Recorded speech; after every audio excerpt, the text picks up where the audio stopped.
के पुंछ में दर्दनाक हादसा। बड़ी खबर आपको बता दें, बड़ी खबर है कि दिल्ली के शराब घोटाला मामले में अरविंद केजरीवाल को ईडी ने एक और सम्मन दे दिया है।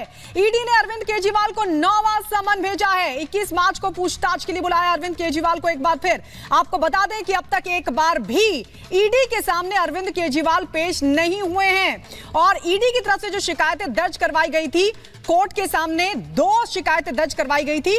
कल उन शिकायतों को लेकर 15-15 हजार के बेल बॉन्ड पर उनको जमानत दे दी गई, लेकिन ईडी ने अब 9वां सम्मन अरविंद केजरीवाल को भेज दिया है। बड़ी खबर आपको बता दें, दिल्ली के शराब घोटाला मामले में अरविंद केजरीवाल को दिया गया एक और सम्मन। 21 मार्च को बुलाया है पूछताछ के लिए और बड़ी बात यह भी है कि अरविंद केजरीवाल एक बार भी अभी तक पेश नहीं हुए। इससे पहले 8 सम्मन उनको भेजे जा चुके हैं और हर बार नए नए बहाने के साथ अरविंद केजरीवाल स्किप कर देते हैं सम्मन। लेकिन आपको बता दें कि अब ये 9वां सम्मन भी अरविंद केजरीवाल को भेज दिया गया है, जिसमें 21 मार्च को बुलाया गया है पूछताछ के लिए।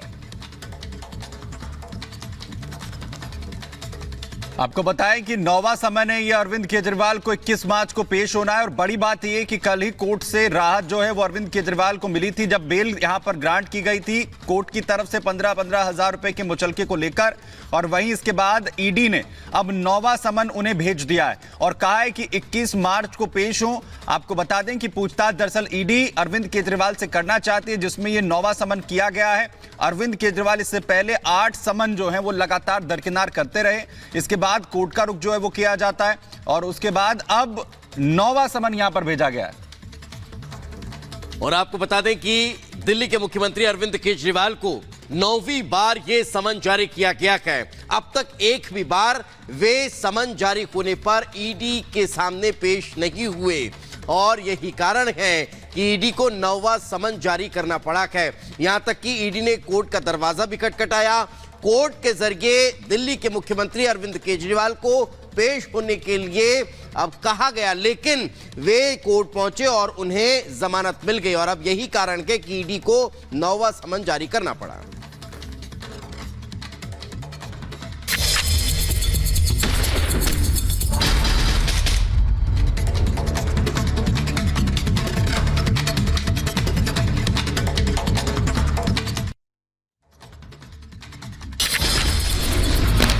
महाराष्ट्र के पुणे में दिन दहाड़े युवक की हत्या से मचा हड़कंप। होटल में खाना खा रहे युवक को बेरहमी से उतारा गया मौत के घाट।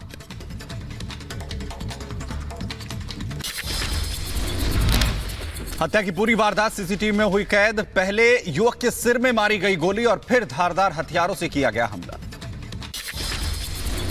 अरविंद केजरीवाल को ईडी का 9वां सम्मन भेजा गया। ईडी ने 21 मार्च को पेश होने के लिए कहा है। शाहजहां शेख के करीबियों पर सीबीआई का शिकंजा। सीबीआई में शाहजहां शेख के भाई आलमगीर के साथ 3 लोगों को किया गिरफ्तार। जम्मू के पुंछ इलाके में दिखा पाकिस्तानी ड्रोन। सुरक्षा बलों ने जताई घुसपैठ की आशंका। इलाके में सर्च ऑपरेशन जारी। अमेरिका में उठे एक बवंडर ने मचाई भारी तबाही, तो 3 लोगों की मौत की खबर। तो वहीं बवंडर से कई घर क्षतिग्रस्त हुए। आइसलैंड में 3 महीने से भी कम समय में चौथी बार फटा ज्वालामुखी फटने की वजह से धरती में पड़ी दरार। अमेरिका के फिलाडेल्फिया में ताबड़तोड़ फायरिंग हुई। हमले में 3 लोगों के मारे जाने की खबर है, तो वहीं कई घायल बताए जा रहे हैं। घटना के बाद संदिग्ध हमलावर न्यू जर्सी भागा, वहां खुद को एक घर में कैद किया। घटना के बाद सेंट पैट्रिक दिवस परेड को रद्द करना पड़ा। बच्चों का थीम पार्क भी किया गया बंद। पुलिस ने लोगों से अपने घरों में ही रहने की अपील की। पुलिस ने हमलावर को न्यू जर्सी से किया गिरफ्तार। तो वहीं पुलिस के मुताबिक हमलावर गोलीबारी में मारे गए लोगों को पहले से जानता था। इजराइल ने गाजा पर की ताबड़तोड़ बमबारी। एक टैंक से फायरिंग करते समय वीडियो आया सामने। उत्तरी गाजा के आसमान में धुएं का गुबार दिखाई दिया। यूक्रेन के बंदरगाह शहर ओडेसा में ड्रोन हमले में कई घर तबाह हुए। मलबे को हटाने में जुटे बचावकर्मी। तो रूसी ड्रोन हमले में 21 लोगों के मारे जाने की खबर है। रूसी शहर बेलगोरोड पर यूक्रेन की गोलीबारी में 2 लोगों की मौत की खबर। 3 लोगों के जख्मी होने की खबर। बताया जा रहा है कि रूसी मंत्रालय ने यह दावा किया कि बैलिस्टिक मिसाइल से यूक्रेनी सैनिकों ने हमला किया। केंद्रीय मंत्री अनुराग ठाकुर ने चुनाव की घोषणा का किया स्वागत। तो कहा दुनिया का सबसे बड़ा लोकतंत्र फिर से चुनाव के लिए तैयार है और ये जनता के बीच जाने और मोदी सरकार की उपलब्धियों को बताने का अवसर है। बीजेपी नेता शहनवाज हुसैन का बयान आया सामने। कहा मोदी जी के नेतृत्व में हम 400 पार करेंगे। विपक्ष का जो गठबंधन है वो हुआ भी नहीं है। चुनाव की तारीखों पर बोले छत्तीसगढ़ के पूर्व मुख्यमंत्री भूपेश बघेल। पिछली बार भी छत्तीसगढ़ में 3 चरणों में चुनाव हुए थे। चुनाव की तारीखों के ऐलान के बाद राजस्थान के सीएम भजनलाल शर्मा ने जताया जीत का भरोसा। केंद्रीय मंत्री अर्जुन राम मेघवाल का बयान, कहा हम जनता के बीच जाएंगे, पीएम मोदी द्वारा किए गए कार्यों से अवगत कराएंगे। चुनाव से पहले असम के पूर्व सीएम सर्बानंद सोनोवाल का बयान, कहा उम्मीद है कि चुनाव में जीत के बाद चाय उद्योग और चाय श्रमिकों के हित के लिए आवश्यक कदम उठाएंगे। लंदन में भारतीय चुनाव की धूम, तो बीजेपी की ओवरसीज यूनिट्स ने निकाली कार रैली। बीजेपी समर्थकों ने रैली निकालकर जीत के दावे किए। लंदन के नॉर्थ रोड में कच्छ लेवा पाटीदार समाज परिसर में शुरू हुई कार रैली वेम्बली में स्वामीनारायण हिंदू मंदिर के पास समाप्त हुई। ब्रिटिश सांसद ब्लैकमैन ने कहा भारत में बीजेपी के सत्ता में आने के बाद से ब्रिटेन के बीच और भारत के बीच दोस्ती हुई मजबूत। यूएन में पाकिस्तान को भारत ने फिर से लगाई लताड़। राम मंदिर और सीए के मुद्दे पर जमकर लगाई क्लास। यूएन में भारत की स्थायी प्रतिनिधि रुचिरा कंबोज ने इस्लाम के खिलाफ माहौल पर चर्चा के दौरान पाकिस्तान को सुनाई खरी खरी। आंध्र प्रदेश में प्रधानमंत्री मोदी आज एनडीए की चुनावी बैठक को करेंगे संबोधित, तो वहीं एक मंच पर दिखेंगे चंद्रबाबू और पवन कल्याण। उत्तर प्रदेश के जौनपुर में डीएम ने लोगों से की वोट करने की अपील। उत्तर प्रदेश के शाहजहांपुर में लोकसभा के साथ ही होगा ददरौल विधानसभा सीट का उपचुनाव। आपको बता दें उत्तर प्रदेश के झांसी ललितपुर लोकसभा सीट पर 5वें फेज में 20 मई को डाले जाएंगे वोट, 3 मई को भरे जाएंगे नामांकन।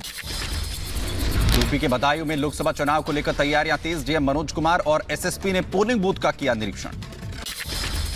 गोवा के सीएम प्रमोद सावंत ने सड़क हादसे में घायलों की मदद की। दक्षिण गोवा के कैनाकोना में काफिला रोककर की मदद। हिंदू देवी देवताओं के खिलाफ विवादित बयान पर स्वामी प्रसाद मौर्य की बढ़ी मुश्किलें। यूपी कोर्ट ने स्वामी प्रसाद मौर्य पर मुकदमा दर्ज करने का आदेश दिया। उत्तर प्रदेश के जौनपुर में गौ तस्कर के खिलाफ राजस्व विभाग और पुलिस ने की बड़ी कार्रवाई। वहीं उत्तर प्रदेश के बुलंदशहर में ऑपरेशन कन्विक्शन जारी। पिंकी हत्याकांड के 4 दोषियों को उम्र कैद। लोकसभा चुनावों की घोषणा के बाद बुलंदशहर में डीएम और एसएसपी ने मारा वाइन शॉप पर छापा। वहीं ओडिशा के सिविली पाल टाइगर रिजर्व के अंदर अवैध रूप से की जा रही अफीम की खेती को पुलिस ने किया नष्ट। एमपी के इंदौर में दुकानों में लगी भीषण आग, तेज आग लगने से मचा हड़कंप। यूपी के बदायूं में अज्ञात वाहन ने ई रिक्शा में मारी टक्कर। हादसे में रिक्शा सवार 6 लोग घायल। जम्मू कश्मीर